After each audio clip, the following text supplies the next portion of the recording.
Accelerate your agency's profitable growth with tools, tips, and value-added interviews with your host, agency owner and coach, Rob DaCosta.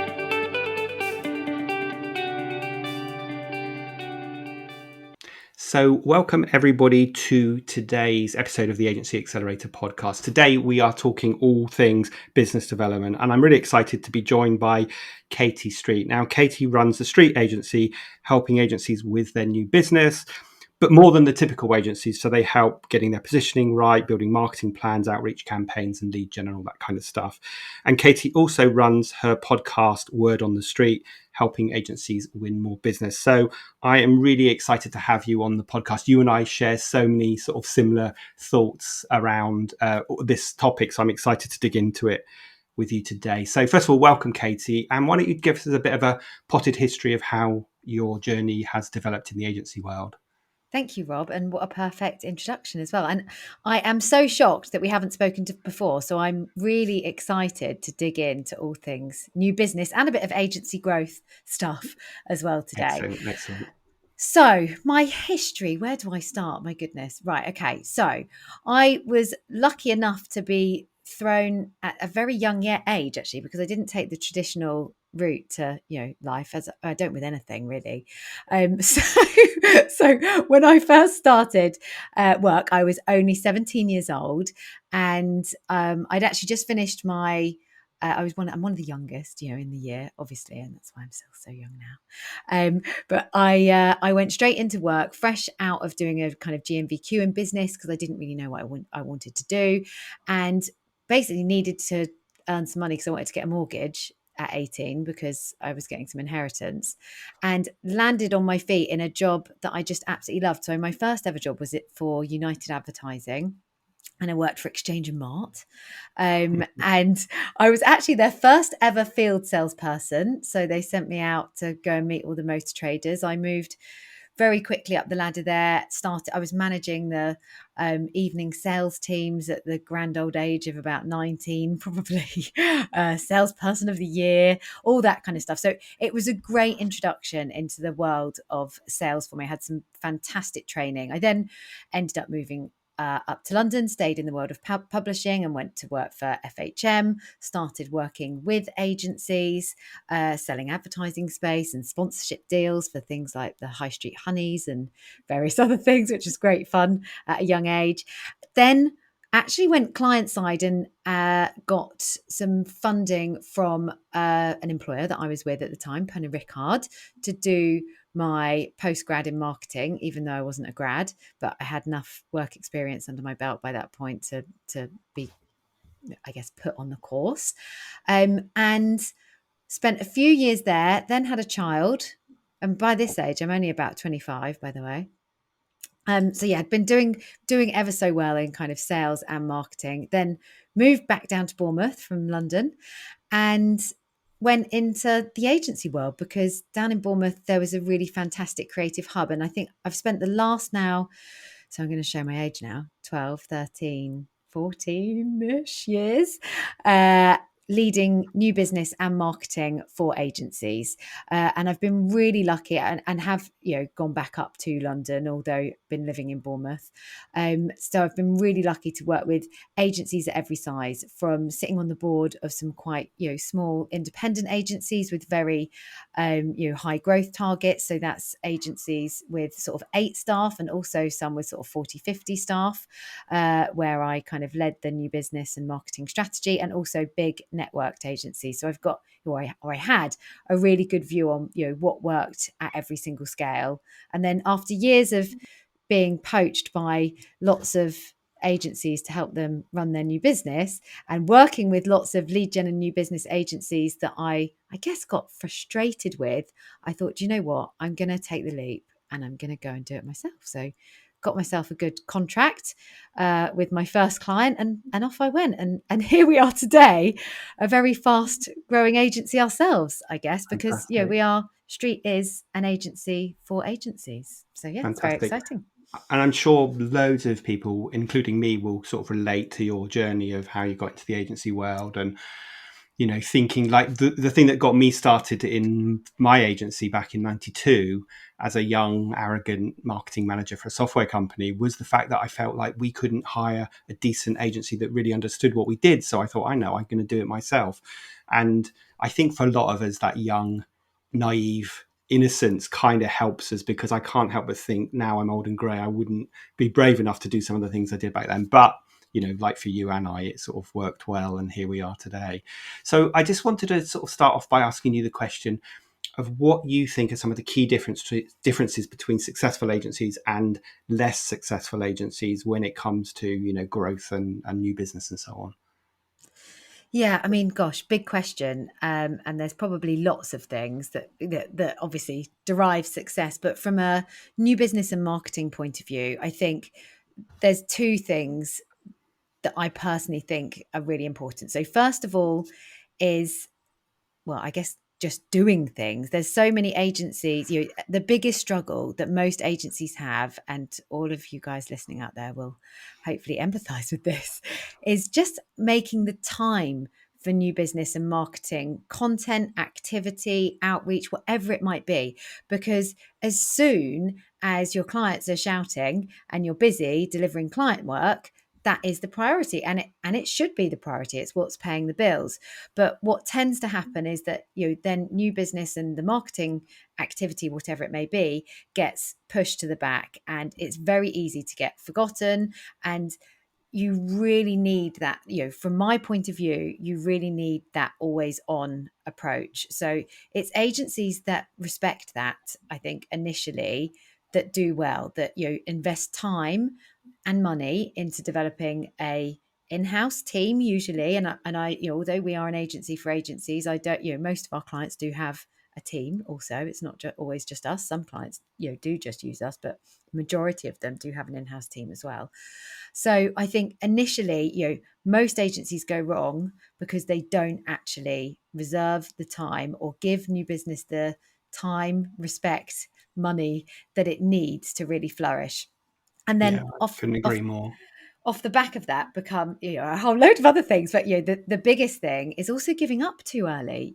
It's so frustrating for me. And gosh, anyone out there who's listening who's been involved with either hiring a new business person or is a new business person themselves, is I think often that new business person is looked upon as the kind of solution to all their problems. And I'm sure people feel the same about agencies like us. And I'm not saying that person isn't going to be the solution to your problems, but to my mind, new business and marketing for an agency is everyone's business within the agency. It is not one person's job to deliver all of the new business. It's a team effort. So you can't, put and we do, I felt the weight of it on my shoulders many a time, thinking, oh my goodness, if we don't win this, big deal that we've got coming in, my neck's on the line, I'm going to lose my job. And that's not a nice way for anyone to feel. And it wouldn't have, necessarily even been my fault if we didn't win it. There's a big team involved usually in,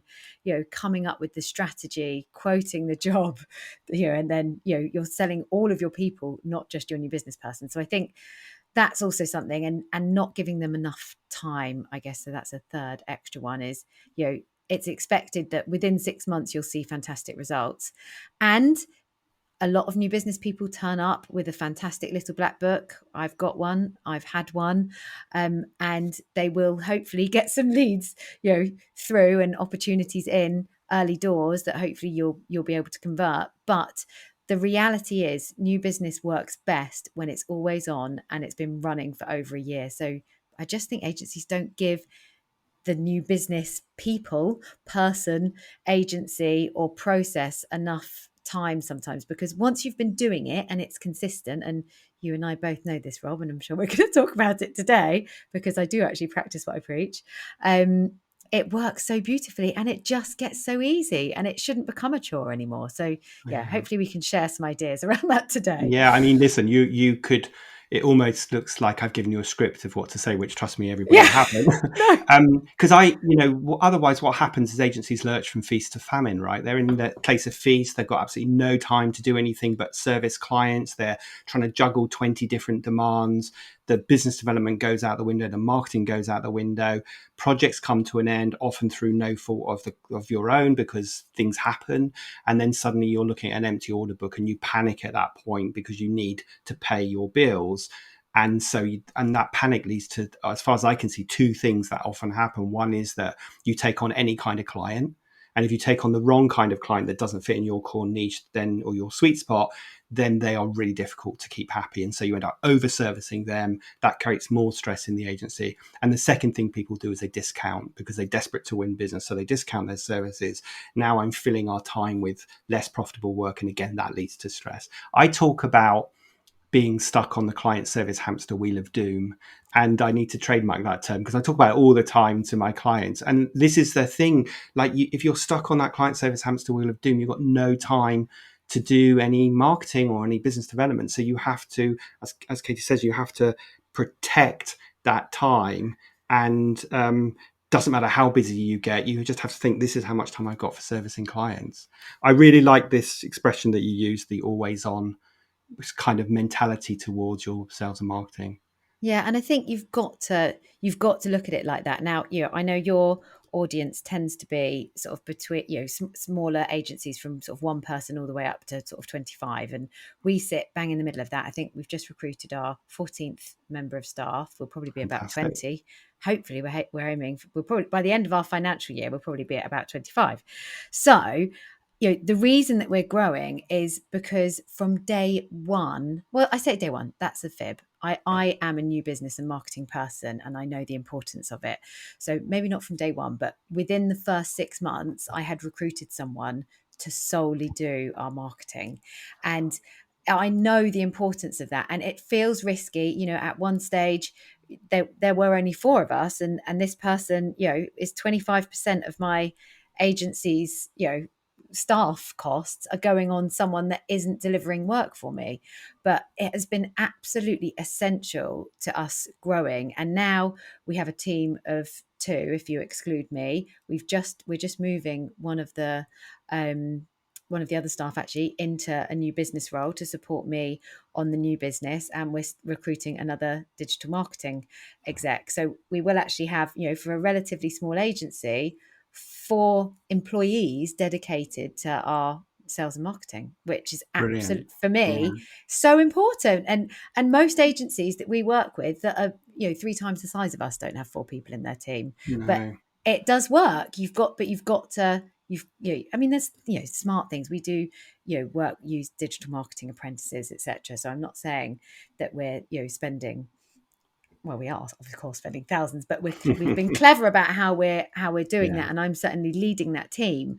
But I think if you don't recruit for that team, it will always happen that client work will come first, even if you're trying to segregate partial time from one of your staff members. Which is what a lot of people do, right? They say, right, one of your clients is us, and then of course that client goes to the back of the queue. So listen, I know loads of people are going to relate to this, and they're probably shouting at the computer on their phone as they listen to this driving along, going, that's all very well in theory, but I'm stuck on the client service hamster wheel of doom. What do I do to get off? So what would be your tip to someone, an agency who's really busy, who's super stretched, who is not thinking about this because they've got enough money coming today, but of course they're not thinking about the future enough? What advice would you give them? What would be your words of wisdom?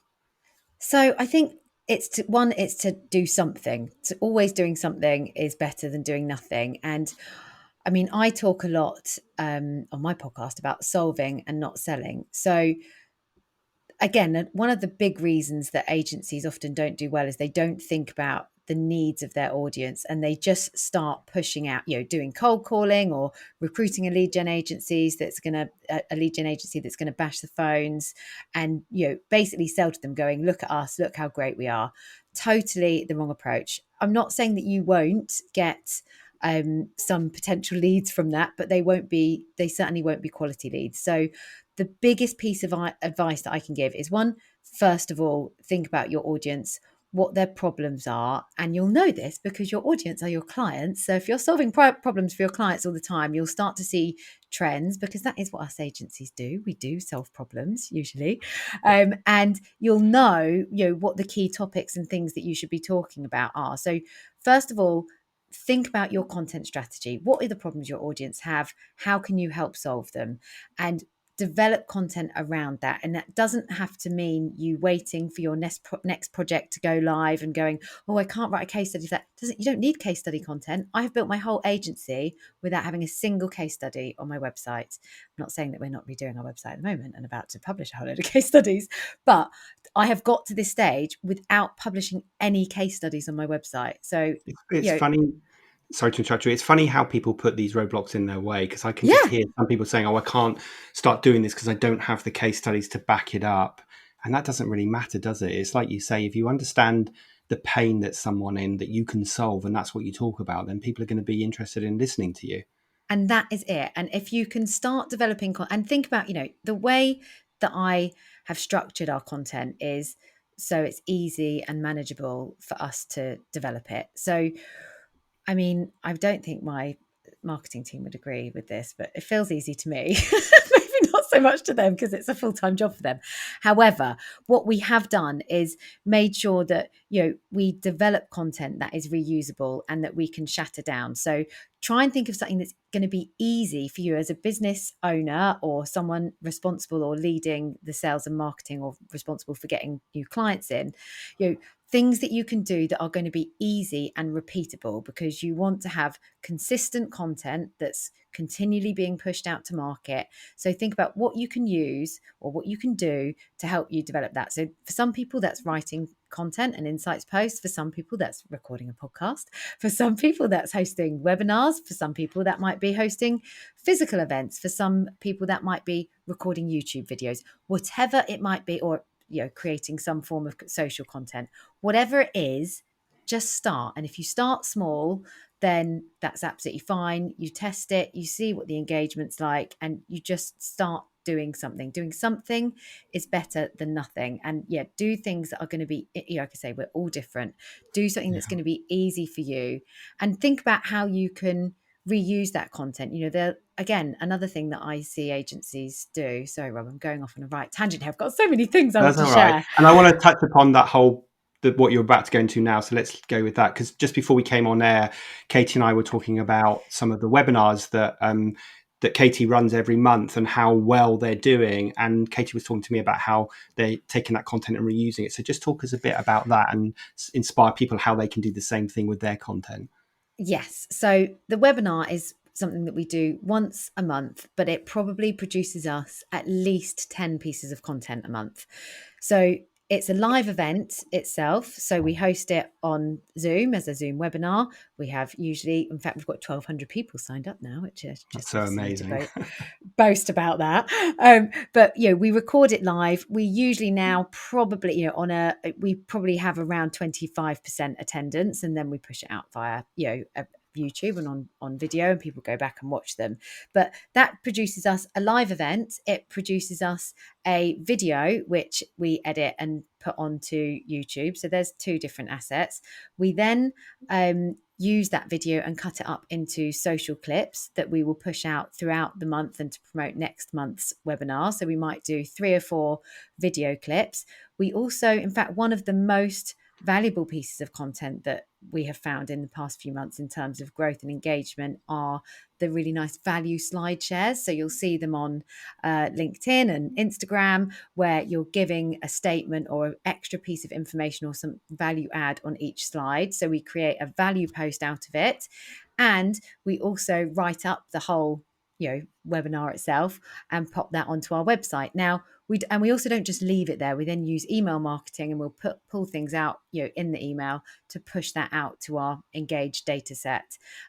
So we do one thing which takes me an hour to record, and then I'm not saying that it's not it's not the easiest thing to do to cut up all that content, but there's so many great platforms out there. Like, I don't know if you know, Lately, that enables you. I think that's what Gary Vaynerchuk, and I'm going to check that Lately is the right platform, but that enables you to cut that content up and produce. It will actually it will learn the language and the things that your audience want to hear about, and the things that from a marketing perspective are going to help get you noticed, and it will then pick out the right time codes for you.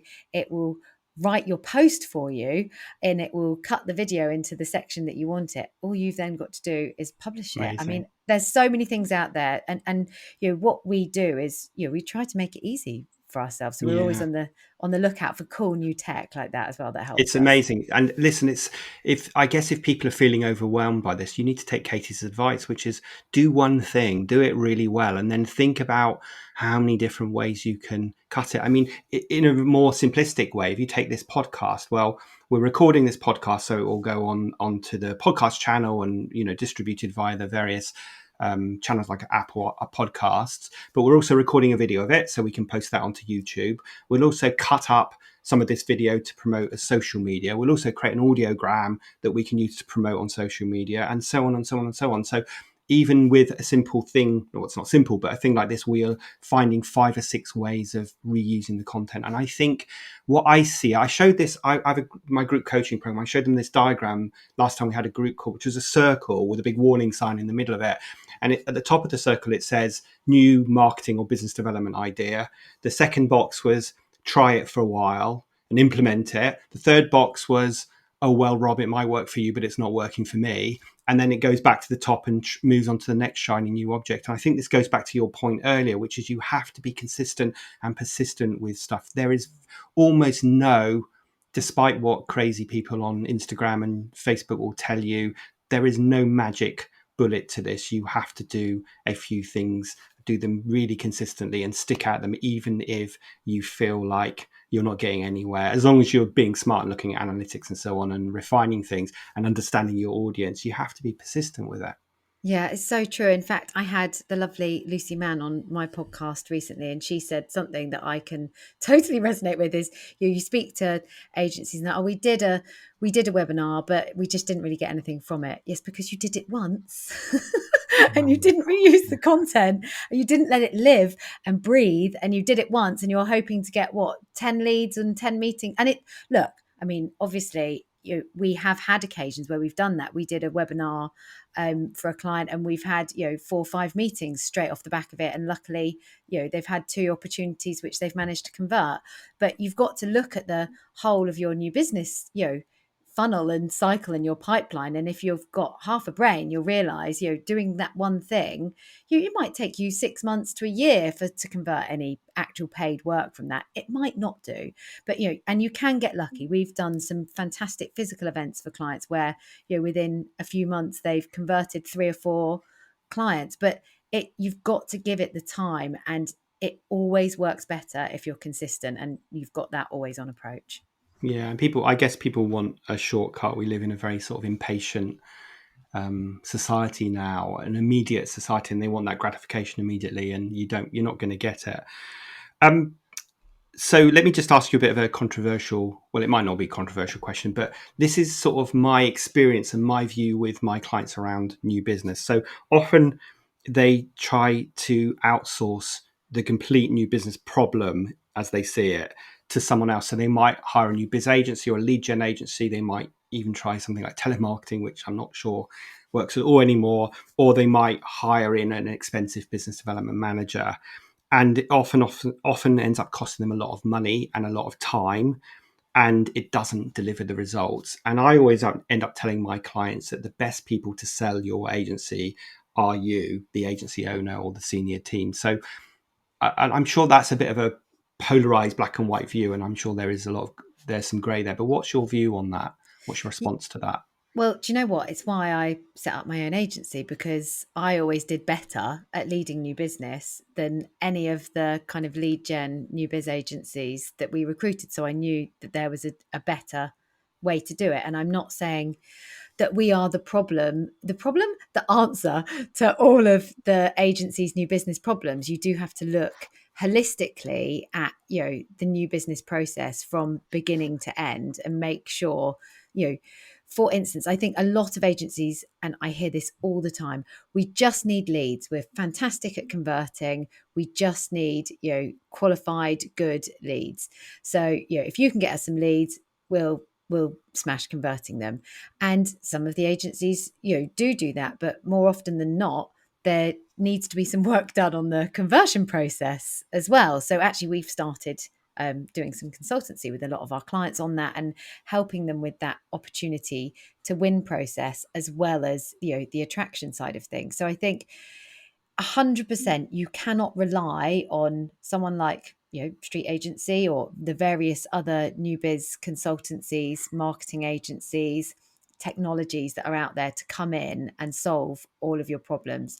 You've got to give it enough time, love and respect internally as well. And I think certainly, some of the smaller agencies that we work with, will be starting to get them some fantastic leads and opportunities, and then they'll be like, oh, we're really busy, we can't have that meeting until next week. I'm like, that's why you're going to lose the opportunity, because you're not giving it the love. We've worked really hard to get you these meetings and opportunities, and then you're going, oh, we're really busy. Yeah, I might be able to have a call with them next week. Like, well, they've gone to someone else by then. You have to give new business the respect it deserves. And if you've got the wrong attitude to it, and I think, new business, sales, whatever you want to call, what we do, I often refer to what we do more as actually marketing than I do sales, but it does achieve sales at the end of the day. It's what we're all working towards. So if you don't give it the time or respect at any stage of the journey, and you don't treat it right, you won't win, because there'll always be an agency that are faster, smarter, working harder, going there. You've always got to think, what is the extra that I can deliver? How can I be asking better questions, delivering a more exciting response to an RFP, or a more elaborate pitch that really shows that I care? You've got to go extra at every stage in the journey, and if you don't, then there'll always be someone else that is. It's so true. I really like, when I was sort of prepping for today's podcast, I was looking at your website and your LinkedIn profile and so on. I really like your holistic approach. And it's funny, as you were saying holistic, I was writing that word down on my pad. Because you don't just look at the lead gen piece, you look at the whole thing from the agency's positioning. And I guess often you must see the situation where an agency asks you to go and solve problem A, but like generate more leads for us. But when you look under the hood, you realize that actually they've got problem B that needs solving. Like, for example, they don't have a clear proposition. They're trying to be too generalized. They don't have a clear niche. They think they're special, but they're not, and you've got to burst their bubble. So I guess you must have to look at all of that stuff before you can actually start implementing anything. Definitely. Oh gosh, Rob, there's so much I want to talk about, but definitely that first piece is so important. If strategically you don't understand who the audience that really need you are, that need you more than any other audience, and you don't understand the problems that they have, the whole thing's going to fall flat on its face, because you're going to be talking to the wrong people and attracting the wrong kind of leads potentially. So that initial strategic piece, I guess, is where we focus so much more time and energy, and a lot of our clients will say to us, gosh, you said you were different to the others. And a lot of them have often worked with the others, and they're like, gosh, you really are, you really do treat this differently, because you have to understand the right messaging and approach right up front. Because if you don't, what you're going to do, and where I believe a lot of agencies go wrong, is attract the wrong leads. That's going to waste you a lot of time. But also, agencies that often haven't done this before, they don't have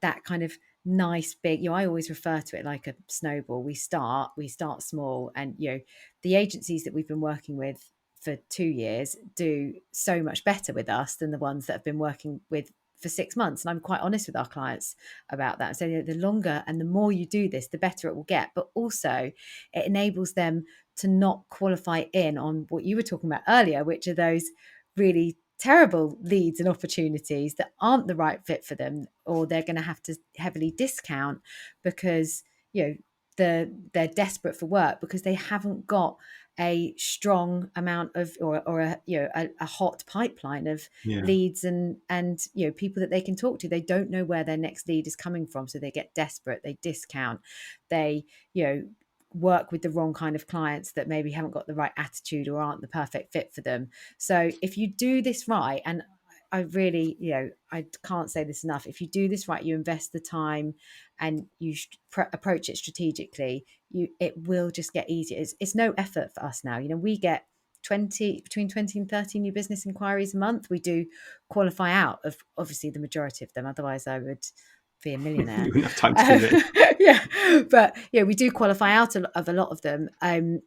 However, it does mean we can do that really quickly, and we can refer those leads to the right kind of partners for them. But I have so many leads because we've been doing this consistently for a long time, basically. Yeah, there's nothing like practicing what you preach. And I guess you have to find the right kind of client that gets this, that is willing for you to take a broader view of their business rather than just coming in and generating some leads.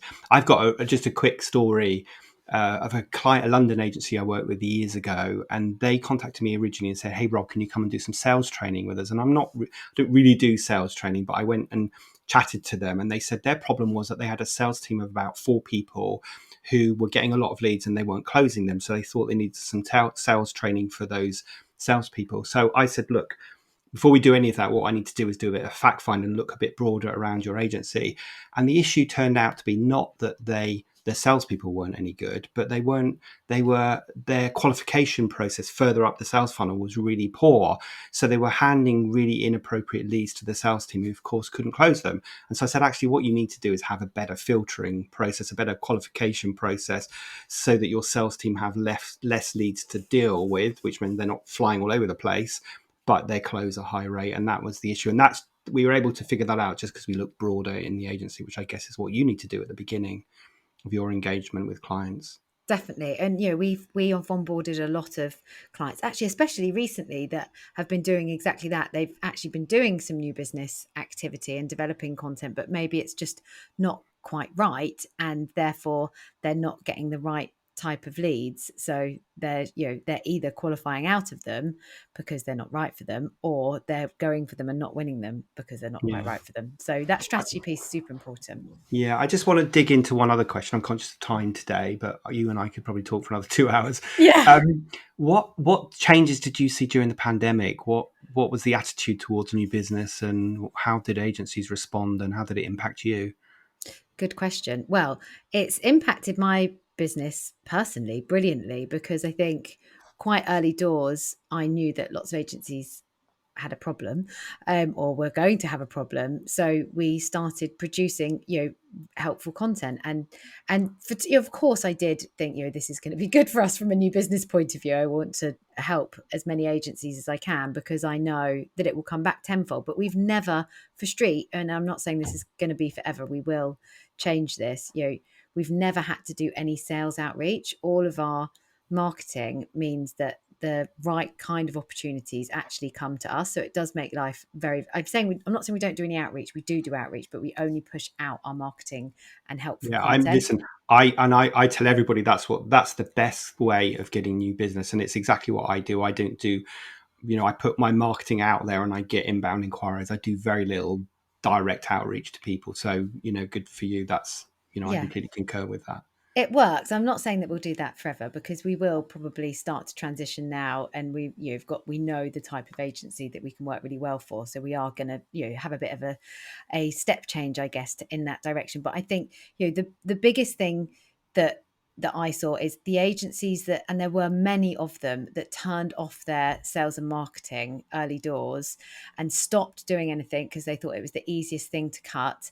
And some of these agencies I actually used to work with or for are really struggling now. Their teams have shrunk because there's been other agencies out there that have continued with their marketing outreach, and they have continued, like we have done, to push out helpful content, that now their share of voice is so much bigger than the ones that didn't. So I think that's something that I saw, and of course, doing what I do, I'd guessed that would be the case.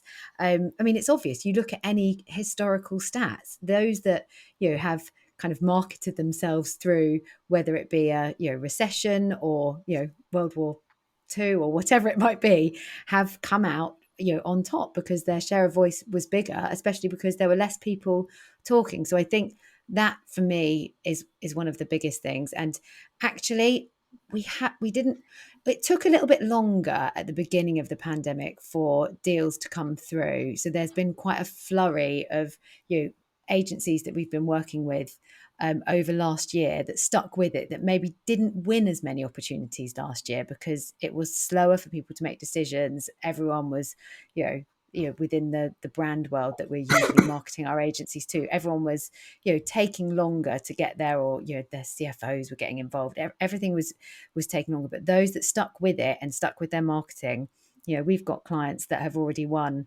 just from their work with us, 5 or 6 clients this year, because this year everyone's taking action. So I think the market out there, a bit like the property market at the moment, seems to be very buoyant, and there seems to be a lot of positivity out there. But this is why I say the biggest thing is to just do. If you can start, you'll do brilliantly.